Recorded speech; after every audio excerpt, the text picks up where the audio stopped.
I embrace debate. I don't make mistakes. I just make my case. I'm on and I'm on and I own my opponent. I'm always in the zone, either zoned out of zone. And we could get it poppin'. Pick the topic if you want to. Skipping Shannon, skipping hopping. Took these sports and made them pass it. All right, undisputed. Welcome to Undisputed. We're live from Los Angeles. I'm Joy Taylor here with Skip Bayless and Shannon Sharp. Good morning, guys. Hope you had a good Thanksgiving. We Thank did. you, Joy. Hey, Joy, how are you today? I'm doing great. Yeah, I can tell. I mean, you all on Instagram and all on social media posting everything. Feeling good today, Yeah. Dolphins are winning. Yeah, had a good Thanksgiving. Hey, Skip. I'm waiting for the trash talk across the table. Here, let's fist bump first. Hold on, Skip. I'm waiting because I'm not sure you have any trash to talk except the trash that your team's left behind that you picked wrongly over the weekend, right? I was going to, I started to call you on Thursday. I said, no. I said, I'm not going to do Skip like that because he's very superstitious. I said, if I were to call him and then something were to happen, he would get all upset at me. So I'm going to let it slide. And here I am. I come on today and I'm like, you know what? I'm going to be, I'm not going to be my normal braggadocious self. I'm just going to sit here and be humble and let Skip enjoy this day. What would you have to brag about? All your teams lost all weekend long. And you can call me anytime you want because you just jinxed yourself. That's okay. Okay. Yeah, all right.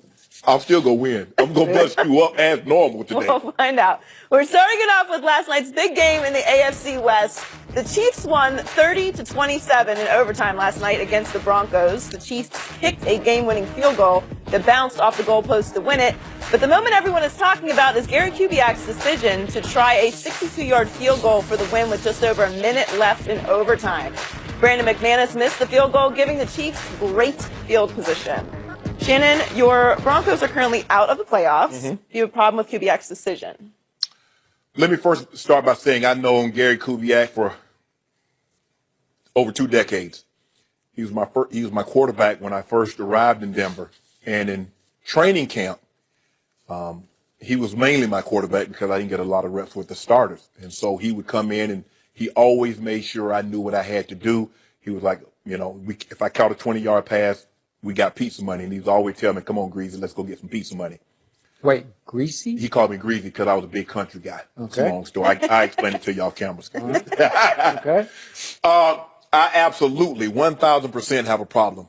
I vehemently disagree with this decision. And I do it for this.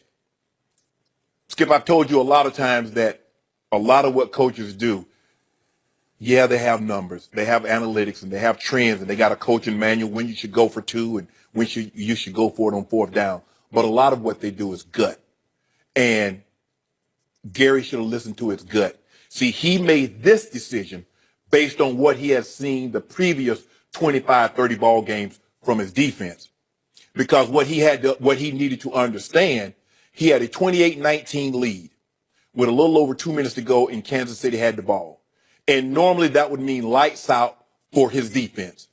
Alex Smith goes on a 13-play, 75-yard drive, not only to get the touchdown, but get the 2-point conversion to send the game into overtime. Then he goes on another 10-play drive for 46 yards to get the game-time field goal in overtime. So that in and of itself should have told him, my D doesn't have it tonight. I don't need to put them in harm's way, because if they drive 75 yards for a game-time score, they drive 46 yards for a game-time field goal in overtime, what makes me think if we miss this field goal, we can stop them from getting 10 yards? Because all they needed, you gave them the ball basically at midfield. They get 10, 12 yards, they're in field goal range. Yeah, a little more than that, but go ahead. 44. Yeah. So all you need is 12. Let's just say for the sake of argument, you need 15 yards. Now you had just given up a 13-play and a 10-play drive to continuously tie the ball game up. The Broncos on the final 4th quarter drive, they had 3 penalties. That didn't help their cause. In overtime, after they take the lead, you get 12 men on the field. You give up a kick return for a touchdown. Yep. You also overload the side. You had too many men on the field goal that also took 3 off the board and allowed them to put 7. So that's 4 extra points. Yep. So all that being said, should have told you, so you know what? I want to win this game. But for me, Skip, I feel I take great comfort. Yes, I want to win the game, but I still take great comfort if I punt the football and have them lose the game. Because I think he wanted, like, okay, I'm not playing for a wild card spot. I'm playing for the division.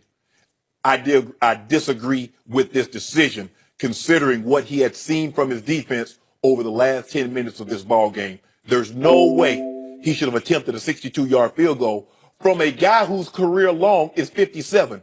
He made that last year, opening week against the Baltimore Ravens, when the temperature was 88 degrees. So we know at altitude, the ball travels considerably farther when it's heat and that altitude. Now you're asking him to kick a 62-yarder when the temperature's in the mid-30s, which is 5 yards longer than he's ever made a kick. So I disagree with this decision. You punt the football, and if Kansas City wants to get cute and try to go down the field and get in field goal range, you let them have at it. But there's no way you kick this ball at the 48-yard line because the consequences are too grave. So if you're Kubiak, you are punting for the tie. Am I clear on that? Is that what you're saying? Hey, maybe Kansas City want to do something. Maybe Alex Smith want to try to get down the field and get in field goal range. Let them attempt it. Okay, but you're playing not to lose the game. That's what you're saying. Look, and I get it, Skip. I've said it many times before. A tie is like kissing Halle Berry through a screen door. But in this situation, Skip, the risk is too great for the reward. Too great. There's no way you should have done this. I must admit, I am shocked you're taking this stance. As a former Bronco, if you were a current Bronco, you would not be taking this stance. I absolutely would. You'd say, I would want my coach to play to win the game, to go for it, to give us a chance, our offense a chance, because your offense had been red hot all through the fourth quarter and overtime.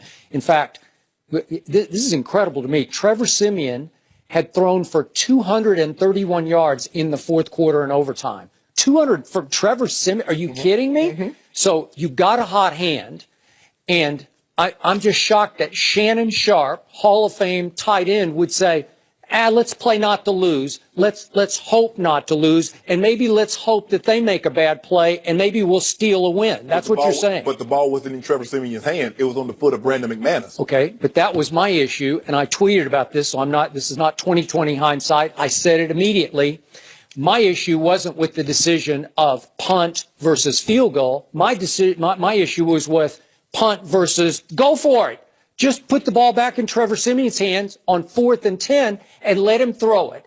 I was rooting like crazy for Kansas City because I'm rooting for the Raiders to win the division, and I want your Broncos to fall and fail as the defending Super Bowl champs. Because you don't want the Patriots to have to see them. I know why you do. Okay, well that's exactly right. and the last thing I want is for Tom Brady to wind up back in Denver for the AFC Championship game somehow, some way, and I think that's about out the back door now. But my point is, rooting against the Broncos, I was afraid that Kubiak was going to go for it on 4th and 10 because I did not want to see Trevor Siemian dropping back or rolling out or scrambling because he had been virtually unstoppable by the Kansas City defense at that point.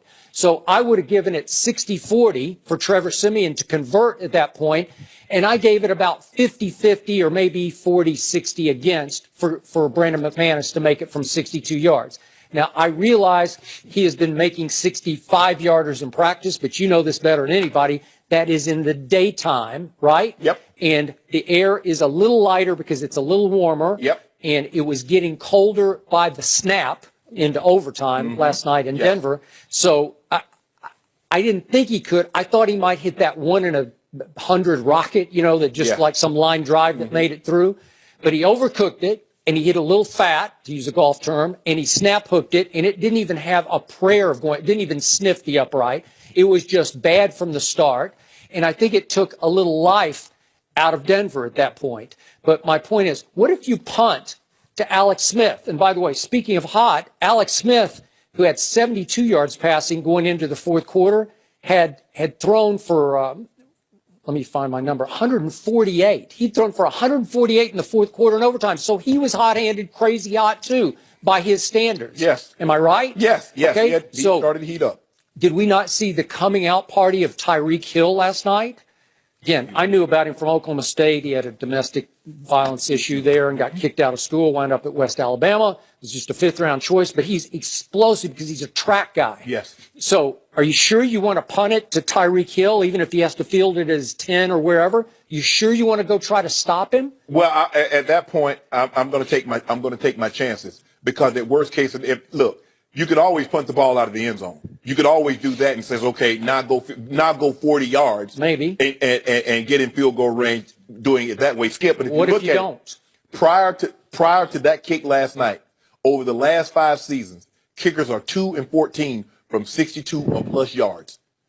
That's it. I mean, so if you factor that in over 5, so this is not over 1 game or 2 games or a season. We got 5 years of data. So it says out of 16 attempts over the last 5 years, only 2 kickers have been successful from this distance or greater. Okay.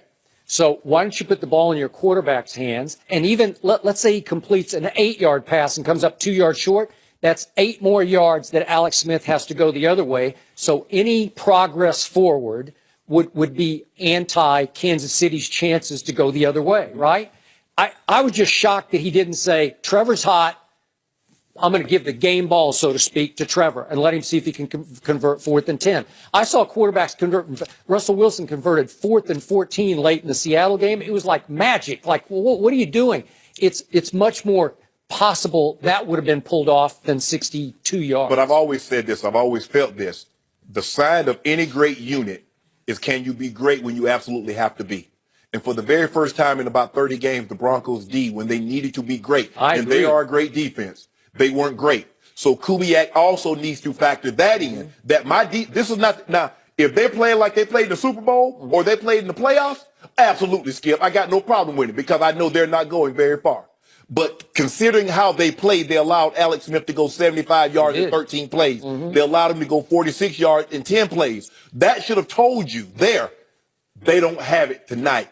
Let me punt the ball, and if I have, like you said, Alex Smith had gotten hot. Maybe Andy Reid allows him to put the ball in harm's way, and you get something fluky like that. But you don't have to win the game, but don't put us in a position where we lose the game. So Shannon Sharp has been reduced to playing not to lose with his Denver Broncos, right? Yeah. Wow. Yeah. I am shocked by that. And by the way, as Joy correctly pointed out, the Broncos currently are no longer in the playoffs. Her Miami Dolphins are in the playoffs after 6 in a row. Hold on. Time out. Well, who's the quarterback? Huh? Who's the quarterback? I don't like him, but he's still I don't know how he does it. Okay. You know what? They run it. They play defense. I don't know what they're doing. All I think is a little bit of magic. He's still Ryan Tannehill. He is. And we already know how this story is going to end. Yep. Can I just have my moment? Okay. My bad. It is a moment. Bottom line. Denver Broncos got Talib back last night. They got Derek Wolfe back last night. It was the defense's game to win or lose, and they couldn't stop Alex Smith from winning the game. That is shocking to me, and that is a bad late-season sign for your Broncos. And even more, thank you for validating my case now. Because even though Talib came back, even though Wolf came back, they couldn't stop Alex Smith. So why would you then attempt to kick a 60? Thank you very much, Joy. I'm going for the win, man.